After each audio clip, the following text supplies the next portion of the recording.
Hello, everyone. I'm here to do Jacqueline's resume. Just kind of look at peer review here. First thing I notice is she does have her name bolded at the top with her contact information and her email, um, and the nice summary leading into what she wants to do.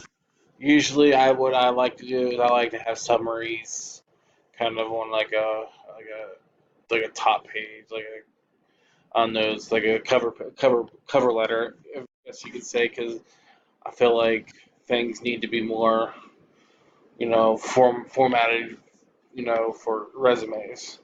I do see that she has her skills listed here. One thing that I would notice that I would probably do is I would probably have like my education up here up at the top instead of my skills, just so they can see what kind of degree I'm getting and what kind of things that I'm seeing instead of having that in the summary. Maybe it kind of just highlights that, like, oh, okay, so this person has this type of this sort of skills or this sort of schooling experience. I like. I do see a whole lot of experience here. Maybe from high school, I wouldn't do a whole bunch of that stuff.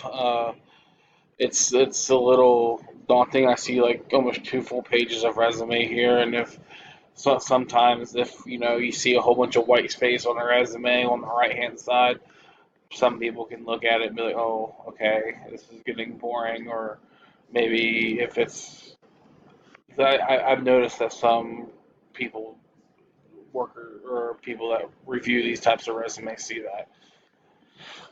Um, Other than that, though, you have great action verbs and great things. There's a maybe capitalizing PowerPoint right here, or just being a little more you know I want descriptive when it comes to some of these experiences.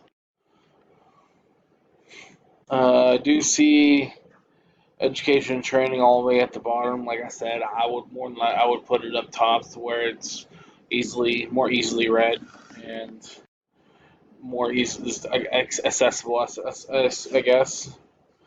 Other than that, everything else looks good. That's about it. Thank you.